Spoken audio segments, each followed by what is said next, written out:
సాయిరాం. సమస్త సాయి భక్తులందరికీ నమస్కారం అండి. అందరూ ఎలా ఉన్నారు? అందరూ కూడా బాబా గారి దయ వలన ఇప్పుడు ఆనందంగా ఆరోగ్యంగా ఉండాలని, మీరు కోరిన కోరికలన్నింటినీ కూడా బాబా గారు తీర్చేయాలని మీ తరపున నేను కూడా బాబా గారిని మనస్ఫూర్తిగా కోరుకుంటూ ముందుగా బాబా గారి పాద పద్మాలకైతే ఒక్కసారి నమస్కరించుకుని వీడియోలకైతే వెళ్ళిపోదాం. ఇక ఈరోజు బాబా గారు సాయి మాటగా నా నోట ఏం పలికించబోతున్నారు అంటే, బిడ్డ, ఆ ఒక్క తప్పు వల్లే నీపై నరదృష్టి విపరీతంగా ఉందని నీకు తెలుసా? అందుకే ఏ పని చేసినా కూడా జరగక ఏడుపులో కన్నీళ్ళు, బాధలు, కష్టాలు అన్నీ కూడా అనుభవిస్తున్నావు. ఇక్కడ వెంటనే దీని నుంచి బయటపడాలి, లేకపోతే జీవితాంతం కూడా ఈ నరకం తప్పదు, నీకు ఈ కష్టాలు తప్పవు. చాలాసార్లు ప్రశ్నించావు కదా బిడ్డ, బాబా నా జీవితం ఇలా ఎందుకు ఉంది, ఏ పనులు అనుకున్నా జరగటం లేదు, ఉన్నట్టు అకస్మాత్తుగా ఆరోగ్యం చెడిపోతుంది, పిల్లలకు ఆరోగ్యం చెడిపోతూ ఉంది, ఇంట్లో అనారోగ్య సమస్యలు ఎక్కువ అవుతున్నాయి, గొడవలు ఎక్కువ అవుతున్నాయి, చీటికి మాటికి కూడా గొడవలు, ఇంట్లో ఏడుపులు, నరకంగా ఉంది, ప్రశాంతంగా లేదు, సమయానికి ఏ పనులు జరగటం లేదు, అనుకున్న సమయానికి అనుకున్న విధంగా ఏది కూడా ముందుకు వెళ్ళటం లేదు, డబ్బులు చేతిలో నిలవటం లేదు, ఇంతకాలం కూడా బాగా బతికిన మేము ఒకసారి తలకిందులైపోయాము, విపరీతంగా డబ్బు అనవసరపు ఖర్చులు అయిపోతుంది, రావాల్సిన డబ్బు అందటం లేదు, ఉన్న పని కూడా పోయింది, ఎన్నో కష్టాల నుంచి బయటపడాలని చూస్తుంటే మా వల్ల అవ్వటం లేదు, ఎందుకు బాబా అంటూ ఎన్నోసార్లు కన్నీళ్లతో ప్రశ్నించావు, గుర్తుందా బిడ్డ? వాటన్నింటికీ కూడా కారణం నరదృష్టి. ఆ నరదృష్టి వల్లే ఈ రోజు నువ్వు ఏదైతే అనుభవిస్తున్నావో, కష్టం కానీ బాధ కానీ ప్రతి ఒక్కటి ఆ నరదృష్టి వల్లనే. ఆ నరదృష్టి ఎవరు పెట్టారో తెలుసా? ఎవరు నీ చెడు కోరుకుంటున్నారో తెలుసా? ఎవరి వల్ల నువ్వు ఎలా తయారయ్యావో నీకు తెలుసా? వీటి నుంచి నువ్వు ఎలా బయటపడాలో నీకు తెలుసా? వీటి నుంచి ఎలా బయటపడితే నీ జీవితం అద్భుతంగా మారుతుందో నీకు తెలుసా?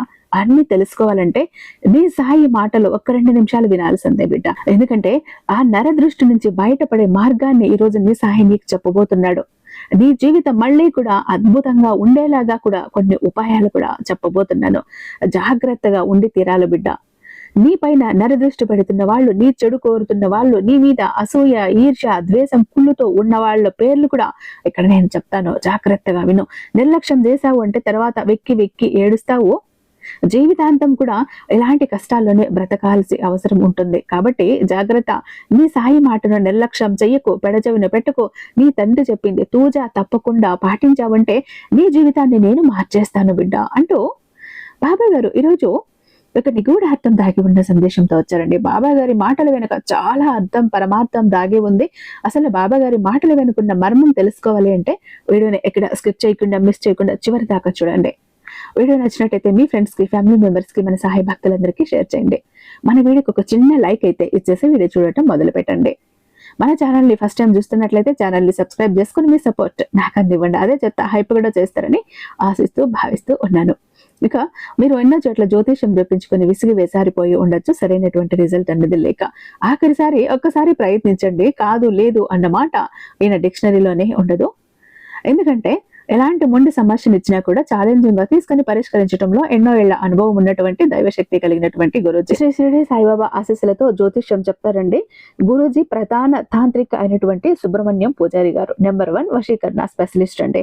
కేవలం 24 గంటల్లో ఎటువంటి సమస్యకైనా కూడా పరిష్కారం మీకు అందుతుంది. మీరు నేరుగా వెళ్లాల్సిన పని లేదు, పర్సనల్ గా మీట్ అవ్వాల్సిన పని లేదు. ఉన్న చోటనే కదలకుండా, మూడవ కంటికి తెలియకుండా మీ మొండి సమస్యలు సైతం మీరు పరిష్కరించుకోవచ్చు. ప్రేమ, పెళ్లి, ఉద్యోగం, రాజకీయం, విదేశ ప్రయాణం, ధనం నిలకడగా లేకపోవటం, భార్యాభర్తల మధ్య గొడవలు, ఆస్తి తగాదాలు, అప్పుల బాధలు, స్త్రీ పురుషులకు ఎటువంటి గుప్త సమస్యలున్నా నెంబర్ 1 వశీకరణ స్పెషలిస్ట్. అలాగే మీ మీద, మీ ఇంటి మీద చెడు ప్రయోగం జరిగి ఉన్న నరదృష్టి, నరఘోష, సంతాన సమస్యలు, మానసిక సమస్యలు, గుప్త సమస్యలు, భార్యాభర్తల మధ్య, లవర్స్ మధ్య అనుమానాలు, అపార్థాలు ఉన్న, థర్డ్ పర్సన్ ఉన్న, అత్తాకోడల మధ్య సఖ్యత లేకపోయినా ప్రతి ప్రాబ్లం కి కూడా చక్కటి సొల్యూషన్ అందిస్తున్నారు. మీ వివరాలన్నీ చాలా సేఫ్ అండ్ సెక్యూర్ గా ఉంచుతారు. ఎక్కడైనా మీకే కాదు, దేశ విదేశాల్లో ఉన్న వారికి సైతం అందుబాటులో ఉంటున్నారు. కాబట్టి స్క్రీన్ మీద ఉన్నటువంటి నెంబర్ కి ఒక్కసారి కాల్ ట్రై చేసి చూడండి. ఆ తర్వాత మీ హ్యాపీనెస్ ని మీరే నాతో షేర్ చేసుకుంటారు. ఇక బాబా గారి సందేశం విషయానికి వస్తే, బిడ్డ, ఈ రోజైతే ఖచ్చితంగా సందేశాన్ని పూర్తి వరకు, చివరి వరకు వినే ప్రయత్నం అయితే చేయాలి తల్లి. ఎందుకంటే ఇది నీ జీవితం. నీ జీవితంలో ఎన్నో విచిత్రమైన సంఘటనలన్నీ కూడా జరుగుతూనే ఉన్నాయి. అవి నువ్వు తెలుసుకోవాలి, వాటి నుంచి నువ్వు బయటపడాలి. లేదంటే అలా వదిలేసావు అంటే నీ జీవితం ఇంకా ఏమవుతుందో నీ ఊహకు కూడా అందదు. నువ్వు ఇంకా ఇంకా నిర్లక్ష్యం చేస్తూ పోయావు అంటే నీ సాయి కూడా ఆ తర్వాత నీ సాయానికి రాడు. ఎందుకంటే నిన్ను ఎన్నో సార్లు హెచ్చరించాను కాబట్టి నువ్వు నా మాటను పెడచెవిన పెడుతున్నావు కాబట్టి ఆ తర్వాత నీ సాయి కూడా నీ సాయానికి రాడు. గుర్తుంచుకో, ఇది నీకు ఆఖరి అవకాశం. దీని నుంచి వెంటనే బయటపడాలి. లేకపోతే కష్టాలు తప్పవు బిడ్డ, కన్నీళ్లు తప్పవు. నీపైన నరదృష్టి ప్రభావం ఎక్కువగా ఉంది తల్లి. ఎందుకో తెలుసా?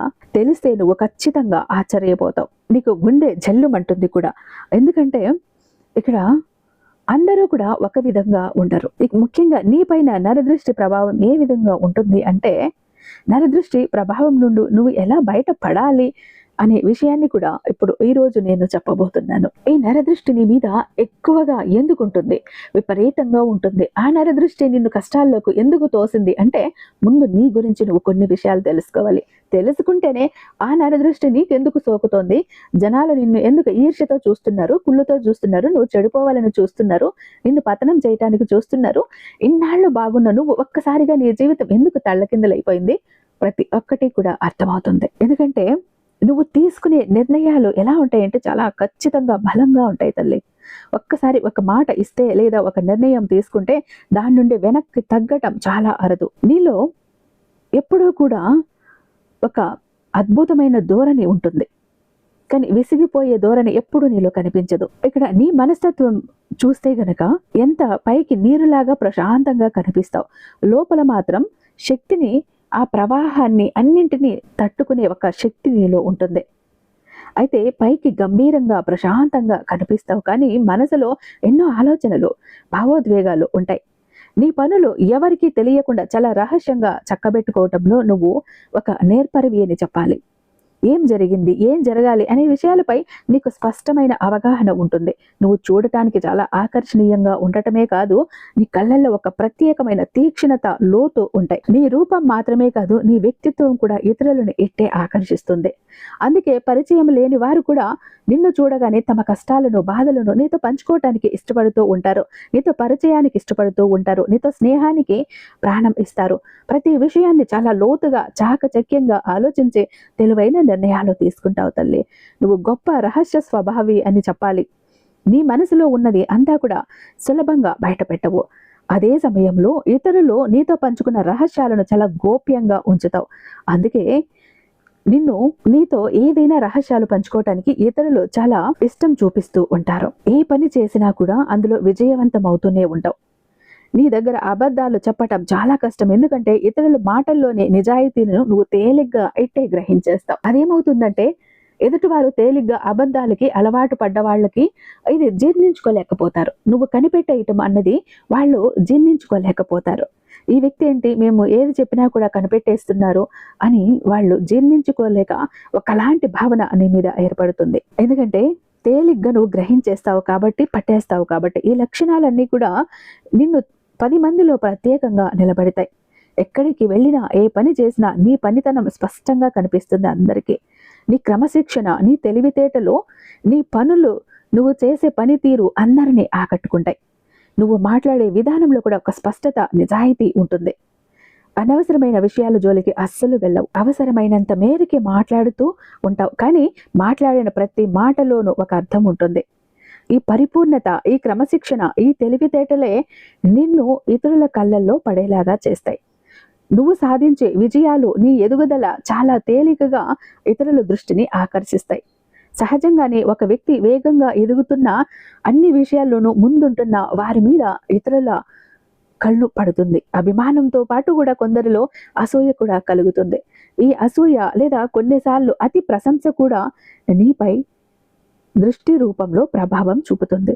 అందుకే నీ జీవితంలో తరచూ దృష్టికి సంబంధిత సమస్యలను ఎదుర్కొంటూనే ఉన్నావు. నరదృష్టి లేదా నరఘోష అంటే మరేదో కాదు బిడ్డ. అది ఒక మనిషి యొక్క ఆలోచనల నుండి పుట్టే ప్రతికూల శక్తి. ఒక వ్యక్తి నీ ఎదుగుదలను, నీ ఆనందాన్ని, నీ పనిని చూసి అసూయపడినా లేదా కొన్నిసార్లు అతిగా మెచ్చుకున్న వారి కంటి నుండి కూడా ఒక రకమైన శక్తి విడుదలవుతుంది. ఆ శక్తి నీపై ప్రతికూల ప్రభావాన్ని చూపుతుంది. ఆరోగ్యంగా ఉన్నవారు ఒక్కసారిగా నీరసపడిపోవటం, బాగా సాగుతున్న వ్యాపారం ఆగిపోవటం, చురుగ్గా ఉండే పిల్లలు మందగించటం వంటివి దృష్టి తగలటం వల్ల జరిగే పరిణామాలు. అయితే నీ గుణగణాలే నీకు శత్రువులుగా అవుతూ ఉన్నాయి బిడ్డ. నీ మంచితనమే, నీ పనితనమే ఇతరుల కళ్ళల్లో పడుతుంది. ఇది అన్ని వర్గాల వారిపై ప్రభావం చూపుతుంది. అయితే ఆడవారు కానీ మగవారు కానీ ఎక్కడైనా పని చేస్తున్న చోట, ఒక ఆఫీసులో కానీ, బయట కానీ, ఇంట కానీ, బయట కానీ, ఎలా అంటే నా పని నేను చేసుకుందాం అన్నట్టు నీ పని నువ్వు చేసుకుంటూ వెళ్ళిపోతావు. కానీ మిగతా వారికి అలా ఉండదు. మిగతా వారిలా కాకుండా నీకు అప్పగించిన పనిని చాలా శ్రద్ధగా చేస్తావు. కేవలం పూర్తి చెయ్యటమేనా అంటే కాదు, ఆ పనిని చాలా పద్ధతిగా, ఒక తప్పు కూడా లేకుండా చాలా పర్ఫెక్ట్గా చేయాలని చూస్తావు. నీపై అధికారులు కానీ, నీ ఇంట్లో ఉన్నవాళ్ళు కానీ, నీ పెద్దలు కానీ ఆ పనిని చూసి మెచ్చుకుంటూ ఉంటారు. ఇక మిగతా వాళ్ళకి అది కొంచెం నచ్చని విషయంగా ఉంటుంది. ఎందుకంటే నేను అతిగా మెచ్చుకుంటున్నా, నిన్ను అతిగా కూడా పొగుడుతూ ఉన్నా, నీకు అతిగా గుర్తిస్తూ ఉన్నా వాళ్ళు తీసుకోలేరు దాన్ని. ఎందుకంటే వాళ్ళు ఆ పని ఎలా చేయలేరు, వాళ్ళని ఎవరు గుర్తించటం లేదు, మెచ్చుకోవటం లేదు. కాబట్టి వాళ్ళలో ఒకలాంటి అసూయ, ద్వేషం అన్నీ కూడా పుడతాయి. ఇలా పై అధికారులు కూడా ఊహించిన దానికంటే ఇంకా బాగా పని చేస్తావు. దీనివల్ల నీకు ఆఫీస్లో చాలా త్వరగా మంచి పేరు వస్తుంది. పై అధికారులు నిన్ను నమ్ముతారు, ముఖ్యమైన పనులు నీకు అప్పగిస్తారు. అంతేకాదు, నువ్వు కూర్చునే ప్రదేశం కూడా, నువ్వున్న ప్రదేశం కూడా, నీ చుట్టుపక్కల కూడా చాలా శుభ్రంగా, పరిశుభ్రంగా ఉంచుకునేలా అన్నీ సర్దుకుంటావు. ఎక్కడి వస్తువుల్ని అక్కడ సర్దుకుంటావు. సమయానికి నీ పనికి నువ్వు వెళ్ళిపోతావు, సమయానికి పని పూర్తి చేస్తావు. అనవసరంగా ఇతరులతో కూర్చొని కబుర్లు చెప్తూ సమయం వృధా చేయవు. ఇలా అన్ని పద్ధతిగా ఉండటం చూసిన తోటి ఉద్యోగస్తులకు కానీ, నీ తోటి వాళ్లకు కానీ వాళ్ళకి ఏమవుతుంది, అసూయ కలుగుతుంది. వారు ఒకరితో ఒకరు గుసగుసలాడుకుంటారు కూడా. ఏమని, చూడు తనేంటి ఎప్పుడూ కూడా మంచిగా ఉంటాడు, మంచిగా పని చేస్తాడు, మనకైతే ఎంత కష్టపడినా పేరు రాదు, ప్రతిదానికి కూడా తనకే పేరు వస్తుంది, ఎంత పద్ధతిగా ఉంటాడు, ఎంత పద్ధతిగా తను శుభ్రంగా ఉంటాడు, అన్నీ సిద్ధం చేసుకుంటాడు, మనం చూడండి అని వాళ్లకు వాళ్ళే గుసగుసలాడుకుంటూ ఉంటారు బిడ్డ. కొంతమంది పైకి నవ్వుతూ పలకరించిన లోపల మాత్రం నీ ఎదుగుదలను చూసి కుళ్ళుకుంటారు. ఈ రకమైన చెడు ఆలోచనలన్నీ కూడా, ఆ అసూయతో కూడిన చూపులన్నీ కలిసి నీపై బలమైన దృష్టిలా పనిచేస్తున్నాయి.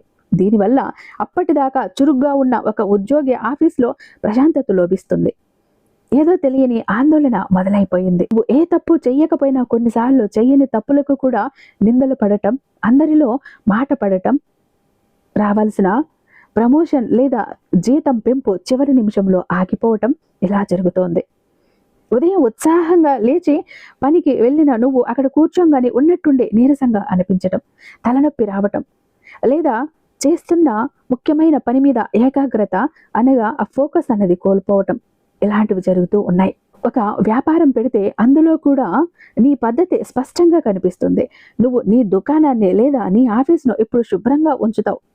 ఏ వస్తువు ఎక్కడ ఉండాలో అక్కడే చక్కగా సర్ది పెడతావు. లెక్కల విషయంలో కూడా చాలా చక్కగా ఖచ్చితంగా ఉంటావు. ఇక వచ్చిన గిరాకీలతో కూడా చాలా మర్యాదగా ఓపికతో మాట్లాడతావు. నాణ్యమైన సరుకుని అమ్ముకుంటావు. ఎక్కడ మోసం చెయ్యాలి అనుకో. నీ మంచి పద్ధతుల వల్ల వ్యాపారం కొద్ది కొద్దిగా పుంజుకోగానే చుట్టుపక్కల ఉన్న వ్యాపారస్తులు వారి కన్ను నీ మీద పడుతుంది. మేము ఇన్నాళ్ళుగా చేస్తున్నాం, ఇంతగా అభివృద్ధి చేయాలని చూస్తున్నాం, కానీ మాకు మాత్రం గిరాకీలు రావటం లేదు, మా వైపు ఎవరు ఇలా ఆకర్షణకు గురి అవ్వటం లేదు. చూడు తను ఎంత చక్కగా ఉన్నారు, ఎంత చక్కగా సర్దుకుంటున్నారు, ఎంత చక్కగా మాట్లాడుతున్నారు, మాకెందుకు ఇలా రాలేదు అన్న ఒక అసూయ, ఈర్ష్య, ద్వేషం నుండి కూడా ఈ చూపు అన్నది పుడుతుంది. ఆ బాధలో నుండి కూడా ఆ దృష్టి అన్నది, ఒక నకారాత్మక శక్తి అన్నది నీ పైన పడుతుంది. అంతే తన దగ్గరికే వెళ్తున్నారు, తనేదో కొత్తగా చేస్తున్నాడు, నా వ్యాపారం దెబ్బతింటోంది అని లోపల కుంగిపోతారు. వాళ్ళ చెడు చూపు నీ వ్యాపారంపై పడుతుంది. అలాగే షాపుకు వచ్చే కొంతమంది కస్టమర్లు కూడా ఆ శుభ్రతను, నీ పద్ధతిని చూసి ఎంతగా బాగా నడుపుతున్నాడో చూడండి అని ఆశ్చర్యంగా అతిగా మెచ్చుకుంటూ ఉండొచ్చు. ఆ అతి మెప్పుకోలు కూడా కొన్నిసార్లు దిష్టిలా పనిచేస్తుంది. దీనివల్ల అప్పటిదాకా బాగా జరుగుతున్న వ్యాపారం ఒక్కసారిగా మందగిస్తుంది, గిరాకీ తగ్గుతుంది. అక్కడ నీ షాప్లోనికి వచ్చిన కస్టమర్లు కూడా ఏవో వంకలు పెట్టి సరుకులు కొనకుండా వెనుదిరిగి వెళ్ళిపోవటం జరుగుతుంది. ఊహించిన విధంగా నష్టాలు చూడటం మొదలవుతాయి. పెట్టుబడిన డబ్బులు కూడా చేతికి రాకపోవటం లేదా లెక్కల్లో తికమక జరగటం, క్రమక్రమంగా ఆ వ్యాపారం మీద ఆసక్తి లేకుండా పోవటం, ఆ షాపు కూడా తెరవాలి అనిపించకపోవటం, ఇలాంటివన్నీ జరుగుతూ ఉంటాయి బిడ్డ. నువ్వు ఒక ఆఫీస్ అనే కాదు, ఒక వ్యాపారం అనే కాదు, నువ్వు ఎక్కడ ఏ పని చేస్తున్నా నీ మీద నీ చుట్టుపక్కల వాళ్ళ కంటి చూపు, చెడు చూపు, నరదృష్టి పడింది అంటే ఎలాంటి పరిణామాలే జరుగుతాయి. రాను రాను నీకే దాని మీద ఒక ఇష్టం లేకుండా పోతుంది. నీ ఆలోచనలు మందగిస్తాయి. ఇదంతా ఎందుకు అన్న ఆలోచన నీకే వచ్చేస్తుంది. ఇదంతా కూడా ఇక్కడ నరదృష్టి ప్రభావమే బిడ్డ. ఇక చిన్న బిడ్డల విషయానికి వస్తే, వాళ్ళు చక్కగా చదువులో చురుగ్గా ఉంటే వారి తెలివితేటలు అందరినీ ఆకర్షిస్తాయి. వారి పుస్తకాలు ఎప్పుడు పద్ధతిగా అట్టలు వేసుకుని సర్దుకోవటం, వారి బట్టలను శుభ్రంగా వేసుకోవటం, ఇక క్లాస్లో టీచర్స్ చెప్పిన పాఠాలు శ్రద్ధగా వినటం, మంచి మార్కులు తెచ్చుకోవటం. తోటి విద్యార్థులకు ఇది కొంచెం అసూయని కలిగిస్తుంది. తోటి విద్యార్థుల తల్లిదండ్రులకు కూడా కొంచెం అసూయ కలిగిస్తుంది. చూడు ఆ పిల్లవాడు ఎంత బాగా చదువుకుంటున్నాడో, నువ్వు చూడు ఎందుకు పనికిరావు, ఇలా అన్నప్పుడు కూడా వారి మనసులోని ఒకలాంటి నకారాత్మక చూపు అన్నది, ఆలోచన అన్నది నీ మీద పడుతుంది, నీ బిడ్డల మీద పడుతుంది. తను ఎప్పుడూ కూడా మంచిగా చదివి మంచి ర్యాంకులు తెచ్చుకుంటాడు, టీచర్లు అంతా కూడా తనకే మంచి సపోర్ట్ ఇస్తారు అని అనుకుంటూ, తన వల్లే కదా నాకు ఇన్ని తిట్లు పడుతున్నాయి అని కూడా పిల్లవాళ్ళు, తోటి పిల్లవాళ్ళు అనుకుంటారు. కేవలం పిల్లలే కాదు, ఇంటికి వచ్చిన చుట్టాలు కూడా పిల్లల్ని చూసి మీ పిల్లలు భలే చదువుకుంటున్నారండి, మీ పిల్లలు చాలా ముద్దుగా ఉన్నారండి, ఎంత సమయస్ఫూర్తిగా ఉన్నారండి, ఎంత తెలివితేటలతో ఉన్నారండి, మా పిల్లలు ఇలా లేరు, మా పిల్లలు ముద్దు పిల్లలు, ఇలా పిల్లలతో పోల్చుకోవటము వల్ల కూడా కొంచెం అసూయగా అంటారు. పైకి మెచ్చుకున్న లోపల కొంచెం అసూయ ఉంటుంది. అలా ఈ దృష్టి సున్నితంగా ఉండే పిల్లలపై త్వరగా పనిచేస్తుంది తల్లి. దీని ఫలితం అప్పటిదాకా కూడా బాగా చదివే ఆ బిడ్డ ఉన్నట్టుండి మందగిస్తాడు. చదువుపై ఏకాగ్రత తగ్గిపోతుంది. పుస్తకం ముందు పెట్టుకున్నా కూడా ఆలోచనలు ఎక్కడో ఉంటాయి. ముఖ్యంగా పరీక్షల సమయంలో ఉన్నట్టుండి జ్వరం రావటం, కడుపులో నొప్పి రావటం, లేదా బాగా చదివిన సమాధానాలు కూడా పరీక్ష సమయంలో మర్చిపోవటం జరుగుతుంది. ఎప్పుడూ నీరసంగా, చిరాకుగా ఉండటం, అనవసరంగా కోపం తెచ్చుకోవటం చేస్తూ ఉంటారు పిల్లలు. మొండిగా తయారవుతారు, మాట వినరు. చివరికి ఇక్కడ ఇంట్లో పని చేసుకుంటున్న ఒక గృహిణి అయినా, ఎందుకంటే గృహిణి ఎప్పుడూ కూడా తన ఇంటి చుట్టూ ఉన్న వాతావరణం, తను ఎక్కడుంటే అక్కడ అంతా కూడా శుభ్రంగా ఉంచుకోవడానికి ప్రయత్నిస్తుంది. తన ఇల్లు కానీ, ఇంటి చుట్టూ కానీ, తన ఇంట్లో మనుషులు కానీ, బిడ్డలు కానీ అంత శుభ్రంగా ఉంచుకోవటానికి ప్రయత్నిస్తుంది. ఇంటిని ఒక గుడిలా భావిస్తూ ఉంటుంది. ఇంటిని చాలా శుభ్రంగా, పద్ధతిగా ఉంచుకోవటానికి ప్రయత్నిస్తుంది. నువ్వు కూడా అంతే, చాలా శుభ్రంగా ఉంచుకుంటావు. ఏ వస్తువుని ఎక్కడ ఉంచాలో అక్కడే ఉంచుకుంటావు. నువ్వు చేసిన వంట ఇల్లు ఏదైతే ఉందో సర్దిన తర్వాత అది ఒక కళలా, ఒక పద్ధతిగా కనిపిస్తుంది. ఇలాంటి సమయంలో నీ ఇంటికి వచ్చిన బంధువులు, లేదా నీ స్నేహితులు, నీ చుట్టుపక్క వారు నీ పనితనాన్ని, ఇంటి శుభ్రతని చూసి ఆశ్చర్యపోతారు. ఎంత చక్కగా ఉంచుకున్నావు ఇంటిని, అసలు నీకు ఇంత ఓపిక ఎలా వచ్చింది, రోజు చేయటం మా వల్ల కాదు అని మెచ్చుకుంటూనే లోపల నుంచి కుళ్ళుకుంటారు. అయితే ఈ మెచ్చుగోలులోనే మాకు ఎలా లేదే, మేము ఇలా చేసుకోలేకపోతున్నామే అని కొద్దిపాటి అసూయ కలిసిన చూపు తల్లి, అది కూడా బలంగా దృష్టిగా మారిపోతుంది. ఆ దృష్టి తగలగానే ఆ ఇంట్లో ప్రశాంతత లోపిస్తుంది. అంతా శుభ్రంగా ఉన్నా కూడా ఏదో తెలియనటువంటి ఇబ్బంది మొదలవుతుంది. ఆ ఇంట్లోని వారికి తరచూ అనారోగ్య సమస్యలు, ముఖ్యంగా ఆ స్త్రీకి తలనొప్పి, ఒళ్ళు నొప్పులు రావటం, అనవసరంగా ఇంట్లోని వస్తువులు పగిలిపోవటం, తనకు సోమరితనం రావటం, బద్ధకం రావటం, సరే తర్వాత చేసుకుందాంలే, ఈ పని ఏముంది అని అనిపించటం, ఏది తినాలి అని అనిపించకపోవటం, దేని మీద కూడా చూపు లేకపోవటం, దేన్ని ఎక్కడ వదిలేయటం, అలాగే చిన్న చిన్న విషయాలకి భార్యాభర్తల మధ్య గొడవలు రావటం, ఒకరినొకరు అపార్థం చేసుకోవటం, అరుచుకోవటం, గోల చేసుకోవటం, లేదా సొంత ఇంట్లోనే ఉండబుద్ధి కాకపోవటం వంటివి జరుగుతూ ఉంటాయి తల్లి. ఈ విధంగా పద్ధతిగా ఉండటం అనే మంచి గుణం కూడా ఇతరుల నుండి నరదృష్టిని తెచ్చిపెడుతోందని నీకు తెలుసా? ముఖ్యంగా చెప్పాలి అంటే పరిపూర్ణత మరియు పద్ధతి, ఈ రెండు గుణాలే నీకు ప్రధాన శత్రువులు అవుతున్నాయి బిడ్డ. అందరిలో ప్రత్యేక ఆకర్షణీయంగా కనిపిస్తావు. ఆ ఆకర్షణే నరఘోషకు కారణమవుతోంది. నరదృష్టికి నల్లరాయి అయినా పగులుతుంది అని పెద్దలు చెప్తూ ఉంటారు కదా బిడ్డ. దిష్టికి అంత శక్తి ఉంది. మరి ఏ దిష్టి తగిలిందో ఎలా జరిగింది అని చాలా మంది అంటూ ఉంటారు కదా. నువ్వు కూడా బాధపడుతూ ఉన్నావు కదా. ఎందుకంటే చక్కటి నీ రూపమే కాదు, మాట తీరే కాదు, నీ ప్రవర్తనే కాదు, నీ పని తీరే కాదు, నువ్వు ఉండే తీరే కాదు, అన్నీ కూడా ఏమవుతుంది అంటే ఇతరుల చూపు నీ మీద పడేటట్టు చేస్తున్నాయి. ఇతరుల చూపును ఇట్టే ఆకర్షిస్తున్నావు. కాబట్టి కొంతమంది మంచిగా చూసినా, కొంతమంది ఈర్ష్యతో చూసినా, కొంతమంది అసూయతో చూసినా, ఇంకొంతమంది ద్వేషంతో చూసినా, ఇంకొంతమంది మెచ్చుకోలుగా చూసినా అన్నీ కూడా దృష్టి ప్రభావంగా మారి నీ మీద పడుతున్నాయి. అందుకే ఇప్పుడు నువ్వు ఏమి అనుభవిస్తున్నావో కష్టాలు, బాధలు అన్నీ కూడా అవే. అడిగావు కదా, బాబా ఇంతకాలం నా జీవితం ఎంత బాగుంది, ఒక్కసారిగా ఇలా ఎందుకైపోయింది? బాగా చదువుకుంటున్న పిల్లలు, ఆరోగ్యంగా ఉన్న పిల్లలు, చురుగ్గా ఉన్న పిల్లలు ఇలా ఎందుకైపోయారు? సరిగ్గా చదవటం లేదు, నీరసించిపోతున్నారు, దేని మీద శ్రద్ధ లేదు, చాలా బద్ధకంగా ఉంటున్నారు, మొండిగా మారిపోయారు అని బాధపడ్డావు కదా. నా ఆరోగ్యం కూడా ఎందుకు బాబా ఇలా అవుతోంది? అసలు నాకేం జరుగుతుందో తెలియట్లేదు. నా పని నేను ఎంతో చక్కగా చేసుకునేదాన్ని, కానీ ఇప్పుడు ఇలా ఎందుకు అయిపోయాను? ఏ పని మీద కూడా నాకు శ్రద్ధ లేదు, మా మధ్య గొడవలు వస్తున్నాయి, ఆరోగ్యాలు చెడిపోతున్నాయి, ఇంట్లో ప్రశాంతత లేదు, అనుకున్న పనులు ఏమీ జరగటం లేదు బాబా అని బాధపడ్డావు కదా బిడ్డ. వాటన్నింటికీ కారణం ఇప్పుడు నేను చెప్పాను కదా, ఇవే కారణాలు. ఒక్కసారి ఆలోచించు, నీ జీవితంలో ఏం జరిగిందో, నువ్వెందుకు ఇలా అయిపోయావో నీకే అర్థమవుతుంది. ఎందుకంటే మంచి ఆలోచనతో, నిండు మనస్సుతో ఇచ్చే ఆశీర్వాదానికి బలం ఉన్నట్లే ఈర్ష్య, ద్వేషంతో చూసే చూపులకు కూడా, చేసే ఆలోచనకు కూడా బలం ఉంటుందని నీకు తెలుసా? నీ చెడు కోరుకునే వారు చూసే చూపు నీ జీవితంపై దుష్ప్రభావం పడేటట్టు చేయగలుగుతుంది.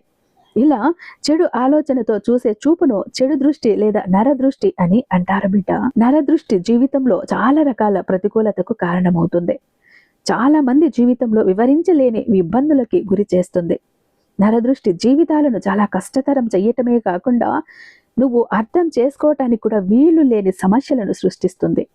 ఎంత ప్రయత్నించినా దురదృష్టం వెంటాడుతుంది. ఎంత కృషి చేసినా, కష్టపడినా అనుకున్న పనులు, మొదలుపెట్టిన పనులు మధ్యలోనే ఆగిపోతాయి. సాధారణంగా కూడా విజయం నీ పట్ల రాకుండా ఆనందం పట్ల అసూయపడే వ్యక్తులను చెడు చూపే దీనికి కారణం అవుతుంది.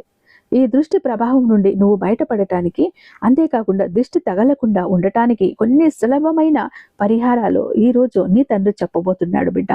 ముఖ్యంగా వినాల్సిందే. నరదృష్టి, నరఘోష వంటి ప్రతికూల శక్తుల నుండి నిన్ను నువ్వు రక్షించుకోవటంలో ఎప్పుడూ కూడా ఆలస్యం చెయ్యకు. ఎందుకంటే ఒక గురువారం రోజు నీ సాయి మందిరానికి వెళ్ళు. అక్కడ దునిలో ఉన్న విభూతిని కొంచెం తీసుకొచ్చి ప్రతిరోజు కూడా స్నానం చెయ్యగానే నుదుటిన ధరించి నీ పని నువ్వు చేసుకో. ఇంట్లో పని చేసుకున్నా, బయటకు వెళ్ళినా, ఏ పని చేసినా ఆ విభూతి నిన్ను శ్రీరామ రక్షలా కాపాడుతుంది. ఆ విభూతి రేఖ అన్నది నిన్ను ఎవరైనా చెడు దృష్టితో చూసినా, ఈర్ష్యతో చూసినా, లేదా నీకు ఏదైనా తాంత్రిక పూజలో, క్షుద్ర పూజలో చెయ్యాలని చూసినా కూడా అవి వాళ్ళకే తిప్పి కొడుతుంది. నీ దాకా తాకనివ్వదు ఈ విభూతి రేఖ. అంత అద్భుతంగా పనిచేస్తుంది బిడ్డ. కాబట్టి నువ్వు కానీ, నీ ఇంట్లో కుటుంబ సభ్యులు కానీ, పిల్లలు కానీ స్నానం చెయ్యగానే బయటకు వెళ్ళేటప్పుడు కాసింత విభూతిని నుదుటిన ధరించి వెళ్ళు. ఏ చెడు దృష్టి, ఏ నరఘోష ఏవి కూడా నిన్ను తాకలేవు బిడ్డ. ఎందుకంటే నీ సాయి ఆ విభూతి రూపంలో ఉండి నిన్ను ప్రతి క్షణం కూడా పర్యవేక్షిస్తూ ఉంటాడు, సంరక్షిస్తూనే ఉంటాడు. కుదిరినప్పుడల్లా, వీలైనప్పుడల్లా కూడా ఉప్పు కలిపిన నీళ్లతో స్నానం చెయ్యి. పిల్లలకు కూడా స్నానం చెయ్యించు. ఏవైనా దృష్టి దోషాలు ఉన్న, నకారాత్మక శక్తి ఉన్న, నీ ఒంట్లో ఉన్నటువంటి ఆ నీరసం కానీ, బద్ధకం కానీ ప్రతి ఒక్కటి కూడా బయటకు వెళ్ళిపోతుంది. కాబట్టి నీ సాయి చెప్పినట్టు ప్రతి ఒక్క మాట కూడా ఆలోచించు బిడ్డ. ఎవరికి కూడా నీ కష్టాన్ని, సుఖాన్ని ఎక్కువ పంచుకోకు. ఎవరికి ఏది ఎక్కువగా చూపించుకోకు. దానివల్ల నీకే ఇబ్బందులు వస్తాయి. నరుడి దృష్టికి నా పరాయి అయినా పగులుతుంది. అంతట శక్తి నరుడి చూపుకు ఉంది బిడ్డ. కాబట్టి జాగ్రత్త అంటూ బాబా గారు ఈరోజు చాలా అద్భుతమైన సందేశంతో మన ముందుకు వచ్చారండి. ఐ హోప్ ఈ వీడియో మీకు నచ్చే ఉందని భావిస్తున్నాను. రేపు బాబా గారి మరొక అద్భుతమైన సందేశంతో మీ ముందుంటాను. అంతటిదాకా సర్వేజన సుఖినో భవంతు. ఓం సారా.